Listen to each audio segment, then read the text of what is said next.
Bien bonsoir, c'est Horace et aujourd'hui on se retrouve pour une nouvelle vidéo. On va parler de la sortie de ce vendredi, le nouvel album de Dali, Marilyn. Chérie, j'ai tort de penser que tu penses à moi. Toutes tes méthodes me laissent dans un piteux état. Chérie, j'ai tort de penser que tu penses à moi.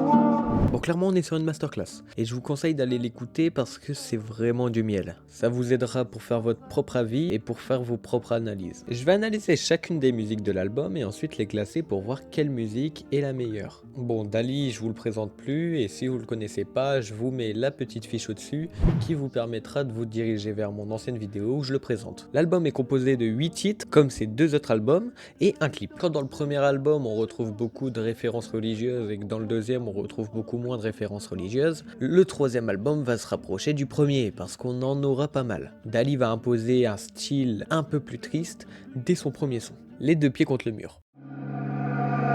Ça y est, je me lève. J'aime ça.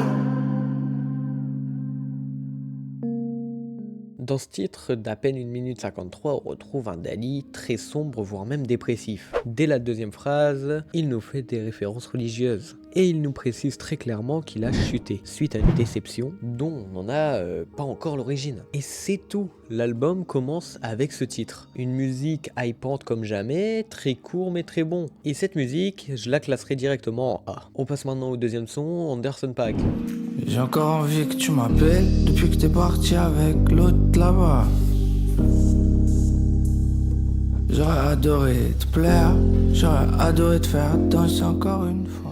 Dedans on apprend la déception de Dali qui est tout simplement une tromperie. Le titre est également plutôt court malgré la claque. Il éprouve et on n'a pas besoin de chercher très longtemps pour le savoir, son idolâtrie pour Anderson .Paak, un rappeur américain qui est dans le label de Dr. Dre. Il est connu pour son style de musique très varié qui est du rap, du jazz, de la soul, du funk, etc. On voit donc qu'il s'est inspiré de cet artiste. Personnellement cette musique je la mets directement en A également. Je vous spoil, mais pour moi la meilleure musique de l'album c'est celle-là. J'aimerais avoir beaucoup de défauts, mais j'en ai aucun. J'aimerais être présent quand il faut, mais je serai là que quand ça va bien. Chanson triste, feat Philippe Catherine. Le 22 novembre sur Instagram, il a sorti sa tracklist. Et le son qui personnellement me donnait le plus envie de découvrir cet album, c'est ce feat. Philippe Catherine, on n'a plus besoin de le présenter, c'est un auteur, compositeur, interprète excellent qui a déjà un nom dans la musique. Il est déjà apparu dans des feats avec Al Capote, L'Homme Pâle ou encore Angèle, mais même plein d'autres. Même s'il m'a plutôt déçu ces derniers temps, c'est incroyable de le voir aux côtés de Dali. Comme le titre le dit, Dali se sent inutile et pense qu'il sert qu'à sortir des chansons tristes. Avec Philippe Catherine en feat, fallait s'attendre à un titre très loufoque, avec des paroles très bien écrites qui feront passer un message. Qu'est-ce que ça veut dire? Ça veut dire que tout sert à quelque chose, ça veut dire que si rien n'est pas rose, ça veut dire que tout est rose, rien ne sert à rien. Sauf ce que tu dis, mais pas ce que tu fais. T'as compris? Ce couplet de Philippe Catherine est parfait pour introduire sa pensée avec celle de Dali. Les deux premières phrases de la musique vont un peu contredire ce qu'il veut dire dans une autre musique, mais on en reparlera juste après. Philippe Catherine a le rôle d'un ami à Dali qui essaye de le raisonner, parce que Dali est dans une sombre dépression suite à sa fameuse tromperie. C'est très clairement pour moi le meilleur son de l'album, il part directement en S. On est déjà au quatrième son et du coup à la moitié de l'album. Au début de la vidéo, j'ai parlé de références religieuses que Dali faisait, et bien là on est en plein dedans. Le titre s'appelle Seigneur et exprime tous les péchés qu'un homme peut faire. Seigneur, aime-moi. Seigneur, s'il te plaît, aime-moi. Seigneur, aime-moi. Seigneur, s'il te plaît, aime-moi. Il demande sans cesse d'être aimé par le Seigneur et c'est probablement dû au fait qu'il n'a personne autour de lui. On sait qu'il s'est fait tromper par une femme dont il était énormément amoureux et on sait également que sa mère ou sa grand-mère est décédée. Il le dit dans ce deuxième album, mais je suis pas encore sûr. On est un petit peu confus sur ça parce que je vous redirige directement sur la vidéo que j'ai fait sur ses premiers albums et vous comprendrez. Merci à toutes les personnes qui ont commenté ma dernière vidéo sur Dali, ça me fait extrêmement plaisir. On a également une nouvelle référence musicale. Il dit atténuer ses doutes en écoutant du Erykah Badu. C'est une chanteuse américaine qui est très variée également dans ses genres musicaux, comme Anderson .Paak. Elle fait de la R&B, du jazz, de la soul, du hip-hop. C'est le style que Dali aime prendre et écouter. Le son n'est pas aussi bien que les autres, malgré que ça soit un bon titre. Donc je le mettrai en A, voire A-.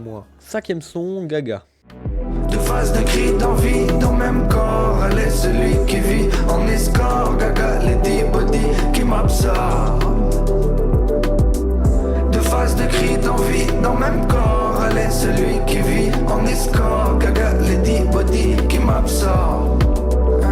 Après tes références à Anderson .Paak et Erykah Badu, on en a une nouvelle sur Lady Gaga. Je vais pas mentir, c'est le son qui est le plus dur à analyser pour moi. Et c'est là que vous devez m'aider, car c'est plutôt flou. Dans la musique, on suit donc une fille qui a la vibe de Lady Gaga, qui tombe amoureux de Dada. Dada étant Matthew Williams, un styliste dont Lady Gaga a eu une liaison entre 2009 et 2010. Et y a pas grand chose à dire. N'hésitez pas à me dire ce que vous en pensez dans les commentaires, et je le place en B+. Pour moi, c'est tout simplement Dali qui essaye de se refaire une relation après celle qui l'a complètement déçu auparavant et ça ne va pas trop marcher comme on le voit dans les prochaines musiques. On part maintenant sur YouTube puisque la 6ème musique est sortie en clip. Elle est sortie avant l'album et c'est une des meilleures musiques de l'album. T'es belle, tu le portes bien. Je me dis que tu ne portes rien. Tu peux voler si tu te penches bien. Tout va bien.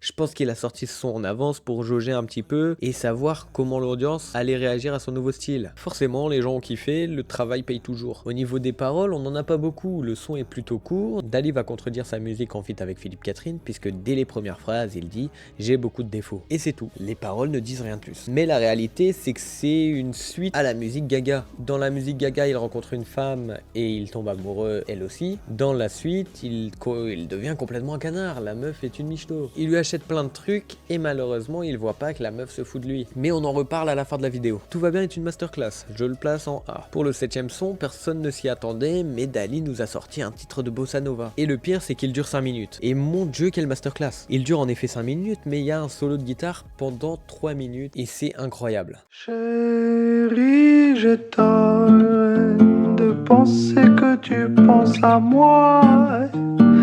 Toutes tes méthodes me laissent dans un piteux état. Chérie, j'ai tort de penser que tu penses à moi. Dedans, Dali parle de la fille qu'il aimait tant et qu'il aime toujours, malgré le fait que celle-ci en a rien à foutre de lui. Là, je ne suis pas sûr, mais pour moi, il parle de son ancienne copine et pas de celle qu'il a rencontrée dans Gaga et dans Tout va bien. Il a une genre de remise en question et il se rend compte qu'en fait, il aime encore son ex. À travers une voix semblable à celle d'Edith Piaf, Dali nous fait comprendre qu'il sait qu'il a tort de continuer à l'aimer, mais il n'y arrive pas. Ce titre est clairement dans le top 3 des meilleurs de l'album et je le place en S, directement à côté du feat avec Philippe Catherine. On arrive malheureusement à la fin de l'album et au 8ème son, Obsessionnel. Toujours l'impression que c'était parfait chez les autres. Les plaies d'un schéma brisé dans les codes. Peut-être que tout est de ma faute. L'énergie que j'y mets m'a souvent porté défaut.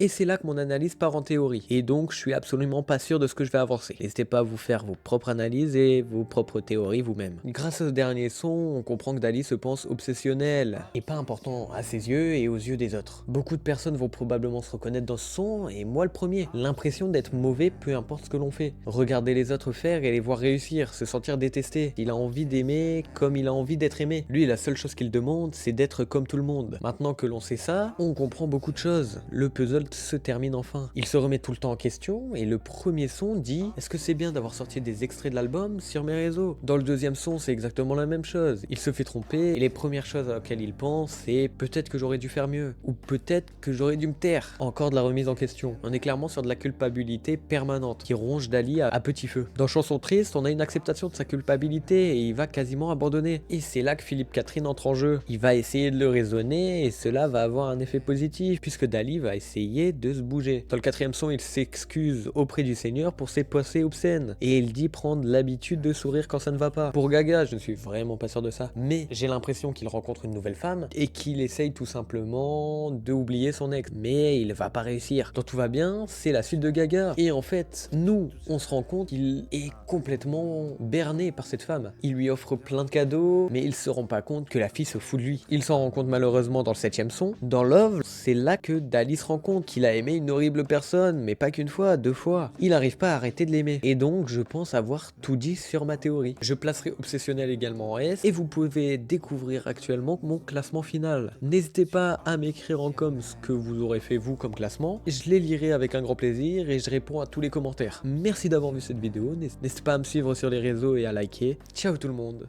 Bye. Obsessionnel.